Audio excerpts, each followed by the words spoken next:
गंगा सागर एक बार, सारे तीर्थ बार बार।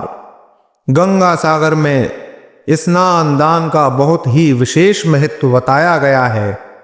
गंगा सागर एक प्रसिद्ध तीर्थ स्थान है। यह वह स्थान है जहां गंगा मां बंगाल की खाड़ी से सागर में मिलती हैं। तीर्थ जाने का फल तब तक नहीं मिलता जब तक आप गंगा सागर नहीं जाते, ऐसी मान्यता है। मकर संक्रांति के दिन गंगा सागर में स्नान दान का बहुत विशेष महत्व होता है। सारे तीर्थ बार बार, गंगा सागर एक बार। यह कहावत तो आपने सुनी ही होगी। इस कहावत के पीछे भी विशेष कारण है। पहला कारण यह है कि गंगा सागर महातीर्थ माना जाता है, क्योंकि यहाँ पर जल स्पर्श करने से राजा सगर के 60,000 पुत्रों को मुक्ति प्राप्त हुई थी। इसलिए ही लोग गंगा सागर जाकर अपने पितरों का पिंडदान एवं तर्पण करते हैं। दूसरा कारण यह है कि कोलकाता से गंगा सागर जाने के लिए पहले 86 किलोमीटर दूर काकद्वीप जाना होता है, जहां हारवुड पॉइंट से 3.5 किलोमीटर स्टीमर नाव के जरिए सागर द्वीप पहुंचते हैं।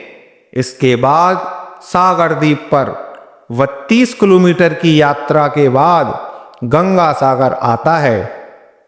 पुराने समय में यह यात्रा बहुत ही कठिन होती थी। लोग गंगा सागर बड़ी ही मुश्किल से पहुंच पाते थे और दूसरी बार जाने की सोचते तक नहीं थे। यह भी वजह रही कि ये कहावत बनी कि सारे तीर्थ बार बार और गंगा सागर एक बार। रामायण की कथा के अनुसार अयोध्या के राजा सगर अश्वमेध यज्ञ कर रहे थे। उनके प्रताप से डरकर देवताओं के राजा इंद्रदेव ने उनका घोड़ा चुरा लिया और कपिल मुनि के आश्रम में जाकर बांध दिया। राजा सगर की 2 पत्नियां थीं, केशनी और सुमति। केशनी के एक पुत्र था जिसका नाम असमंज था और सुमति के 60,000 पुत्र पैदा हुए। केशनी का पुत्र असमंज बहुत उद्दंड था और प्रजा के लोगों को बहुत कष्ट देता था। इसलिए राजा सगर ने उसको अयोध्या के राज्य से निकाल दिया। यज्ञ का घोड़ा चोरी होने के से राजा बहुत चिंतित हुए, क्योंकि बिना घोड़े के अश्वमेध यज्ञ पूर्ण नहीं हो सकता था।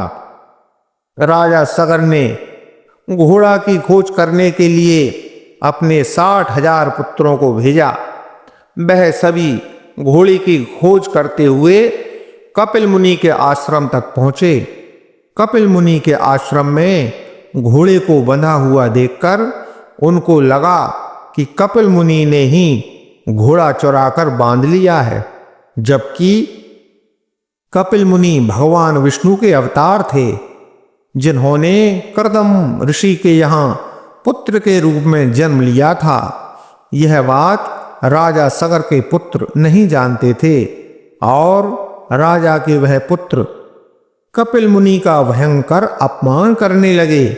यह सब देख कपिल मुनि क्रोधित हो गए और राजा के उन पुत्रों को शाप दिया कि तुम सब अभी भस्म हो जाओ।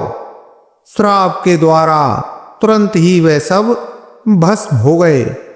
जब बहुत समय तक राजा को अपने पुत्रों की कोई सूचना नहीं मिली, तो राजा सगर ने अपने पौत्र अर्थात असमंज के पुत्र अंशुमान को अपने काकाओं को खोजने के लिए भेजा।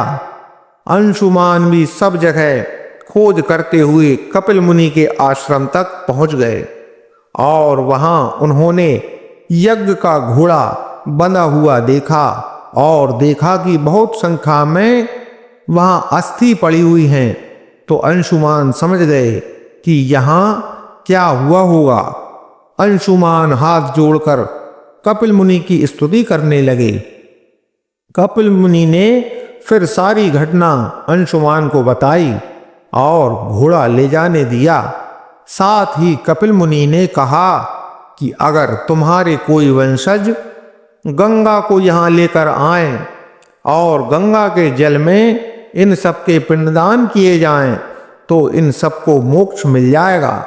यह सब सुन अंशुमान घोड़ा को वापस लेकर आए और राजा ने यज्ञ पूर्ण कर 3000 साल तक शासन कर अंशुमान को राज्य सौंप दिया।